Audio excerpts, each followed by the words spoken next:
Today's case is brought to you by the Hero Obscura podcast. Monday through Friday, you can visit the Sanctum Obscura and visit the forgotten heroes of pulps, comics, and popular literature. From Prez, the teen president, to the Spy Smasher, we've got you covered. That's Hero Obscura on iTunes and wherever you find your favorite podcasts. His life was a tanglement of good and bad, of rich and poor, of highs and lows. He played the worst of the worst with the face of an angel and brought noir sensibility to the radio. He worked and kept on working because that's what you do. It's even what you do when things don't work the way they should.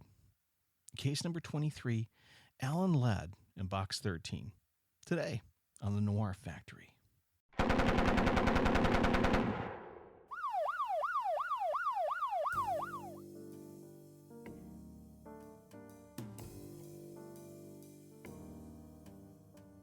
Noir, suspense, true crime, hard-boiled fiction.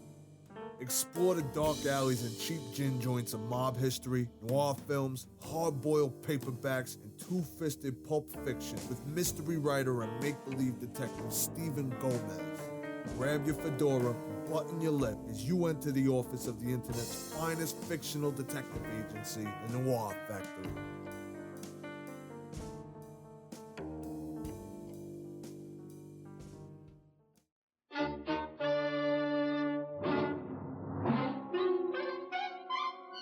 Box 13, with the star of Paramount Pictures, Alan Ladd, as Dan Holliday.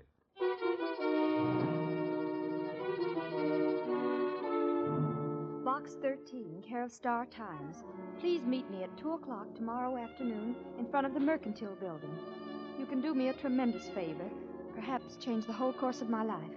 I shall be wearing a brown gabardine suit, and I'll be carrying a forest green suede hat.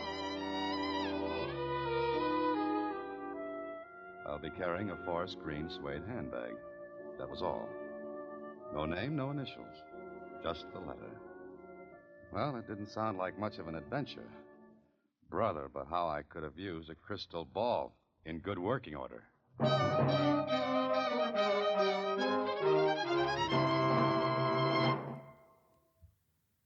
I'm the most insecure guy in Hollywood. If you had it good all your life, you figure it can't ever be bad. And when you've had it bad, you wonder how long a thing like this will last. Alan Ladd. Alan Walbridge Ladd was born on September 3rd, 1913, in Hot Springs, Arkansas, and he was the only child of Ina Raleigh and Alan Ladd. Like most of the characters Ladd went on to play, his upbringing was rough, and growing up was a constant struggle. The family lost Alan's father, a freelance accountant, to a heart attack when Alan was only 4 years old.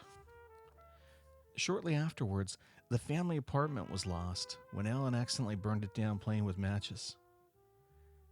After they lost their home, Alan and his mother moved to Oklahoma City, where she remarried.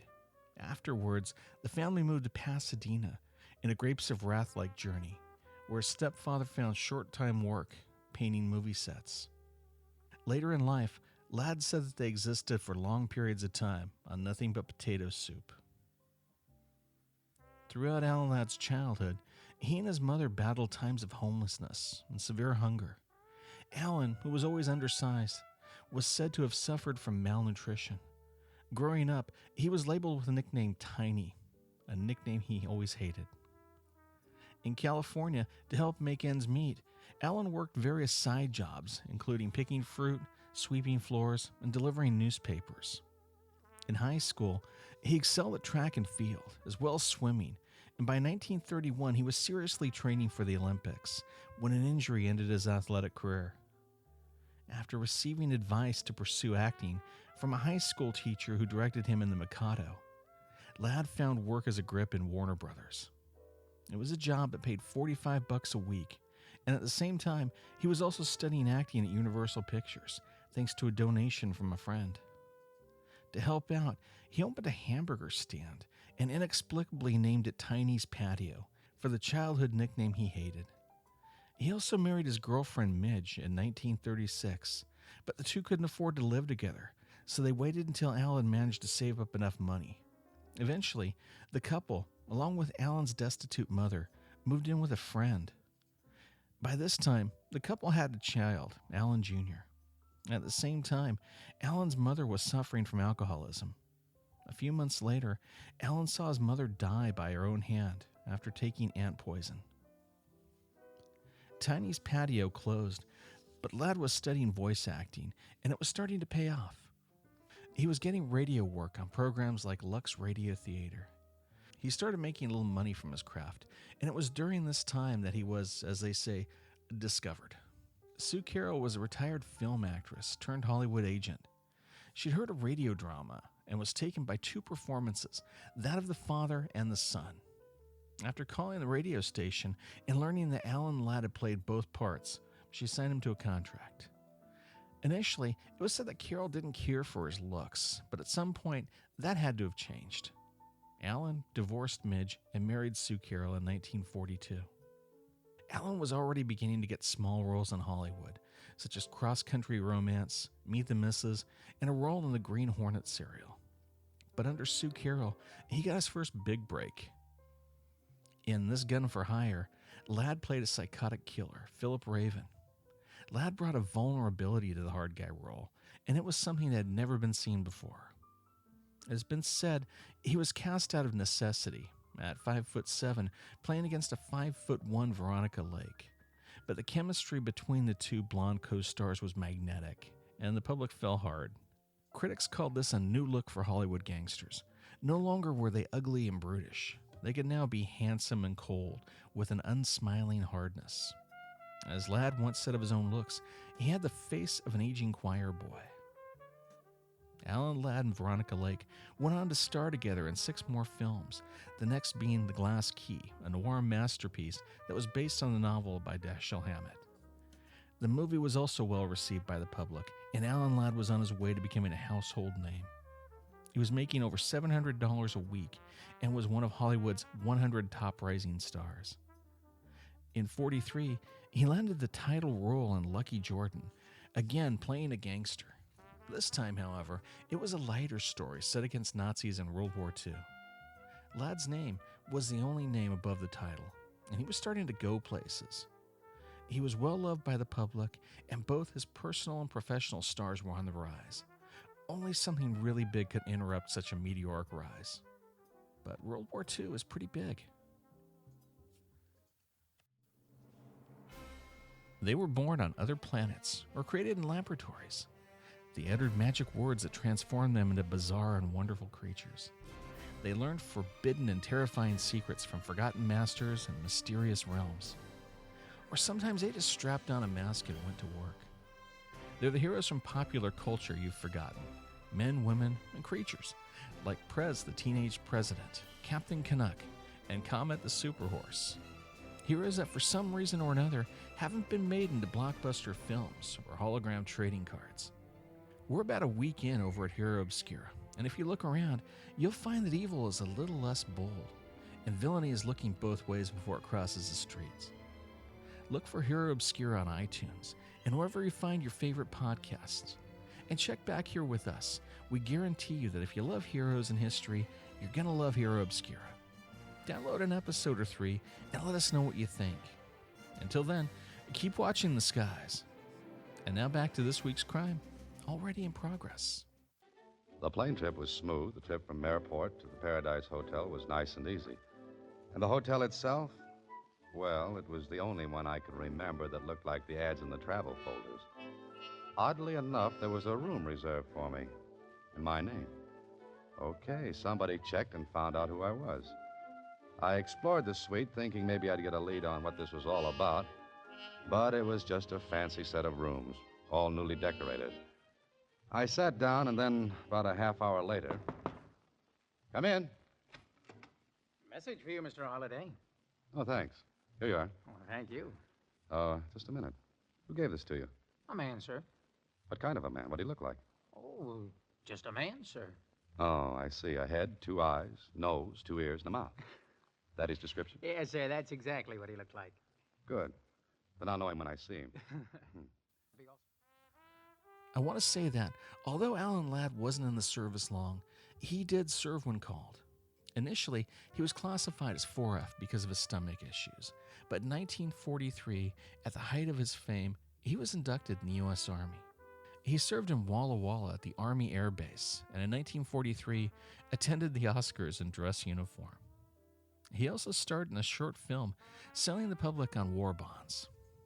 And it was said that he received over 20,000 fan letters a week at Paramount Studios, and his brief absence from the public made them want him even more.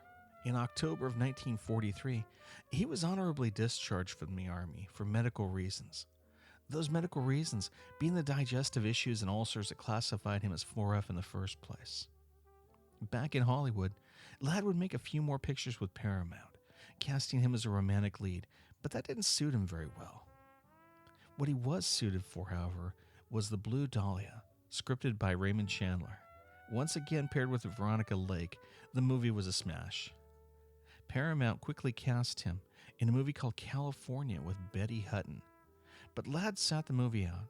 He told the press that his absence wasn't on account of the movie, but there were other issues at play. Those other issues turned out to be money. Ladd wanted to have creative control, and he wanted to be able to choose his own scripts.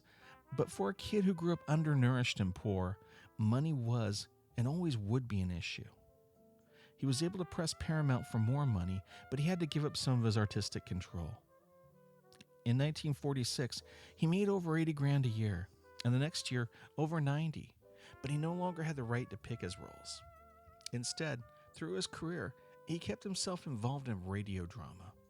He continued to work on the Lux Radio Theater, as well as other productions like Screen Directors Playhouse, so it seemed like a natural fit to form a production company with a friend and produce his own show. Box 13 was produced by the Mayfair Company, a production company created by Ladd with his friend Bernie Jocelyn, owner of the Mayfair Restaurant Company. It debuted on October 17, 1947, on the Mutual Network. And like Brave Venture before it, Box 13 was independently produced and syndicated, and it had a name star attached to the show. Like 1946's Let George Do It, the show had a newspaper advertisement that promised danger and intrigue. Go anywhere, do anything, write Box 13. The show starred Alan Ladd as Dan Holliday, a former newspaper reporter turned crime novelist. Needing ideas for his fiction, Dan Holliday set up an office, hired a ditzy secretary named Susie, and placed a classified ad in the Star Times newspaper that read, "Adventure wanted, will go anywhere, do anything, write Box 13, Star Times." And for 52 episodes, they wrote. The stories were, for the most part, formulaic, but they worked well, and they were really well written. Ladd insisted on incredibly high standards all across the board, and the show reflected that. The stories focused mostly on Dan Holliday, and the only other permanent player of the series was Sylvia Picker, who played Susie. Before being cast as Susie, Sylvia Picker was known as an actress for a number of screwball comedies in the 30s, and she had a breathless voice that she used to its full effect in Box 13. Susie was responsible for screening the mail at Box 13 and fed Dan Holliday his weekly assignments. Those letters were from a wide swath of humanity and included a racketeer victim, a psychotic killer, a stage musician, a prize fighter, and many others. Each week, some of Hollywood's finest guests starred on the show, in part due to Alan Ladd's film connections, as well as the quality of the show. Actors such as Laverne Tuttle, Alan Reed, Frank Lovejoy, and Ed Begley. The principal writer was Russell Hughes, although many other names helped out in the writing chores, including Alan Ladd. In truth, there wasn't any part of Box 13 that Alan Ladd didn't have a hand in. He regularly handled production chores, and he was all over the country promoting the show. Rudy Schranger provided musical direction, and Vern Karstensen was the announcer. The show ran from October of 47 to March of 1950 and consistently maintained the high quality Ladd had hoped for. In addition to Box 13, Mayfair produced the radio shows A Man Called X, as well as Damon Runyon Theater. The quality of those shows still hold up to today's standards, and it's certain that it would have continued on if not for TV spelling out an end to mass-market radio dramas of the 50s.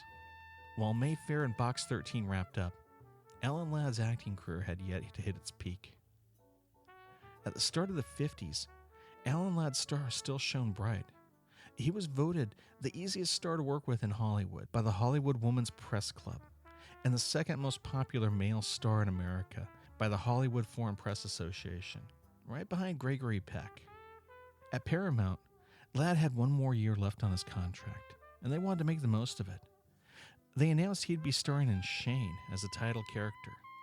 The movie, about a mysterious gunman who helps a family battle a land baron, was the high point of his career.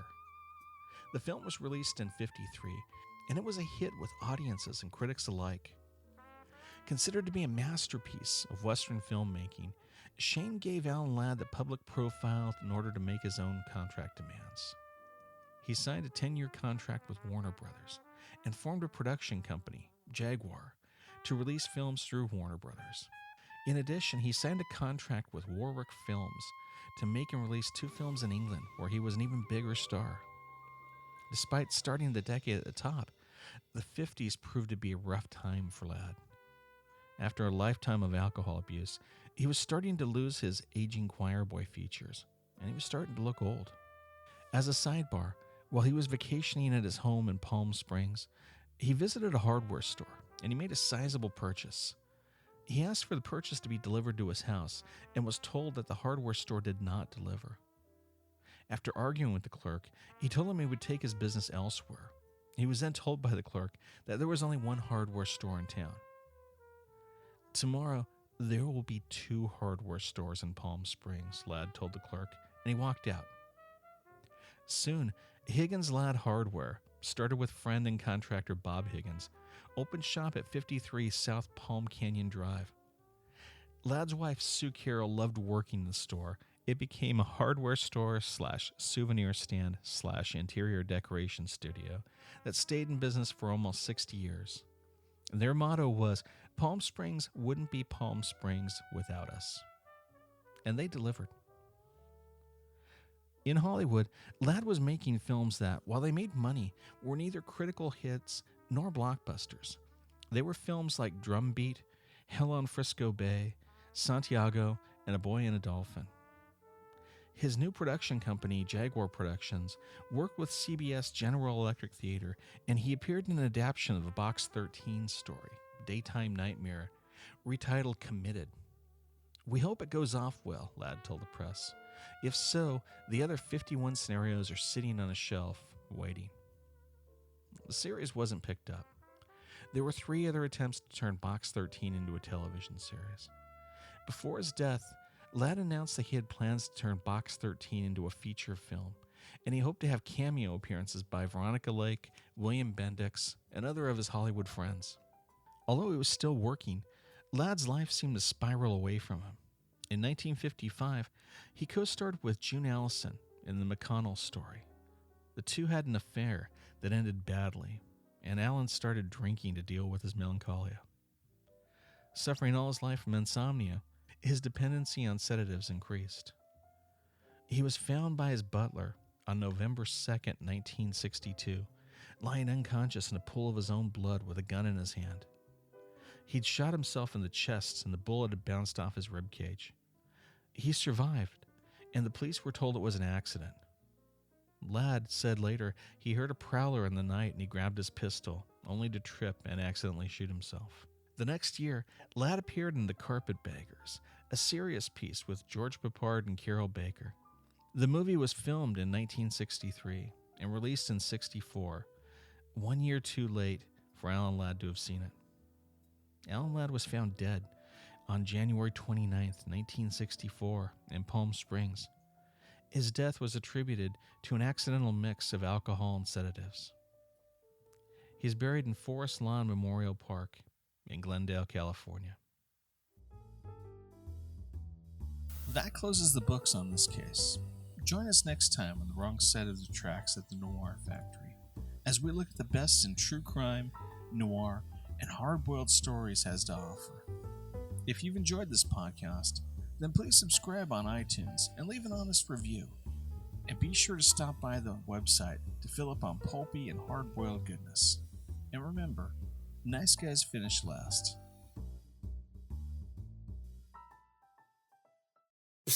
Still there? This week's special Noir Factory decoder message is coming right up. Crack the code by visiting thenoirfactory.com/key. 6, 10, 23, 2, 3. That is all. For the key to this code, visit thenoirfactory.com/key. That's noirfactory.com/key. Good night.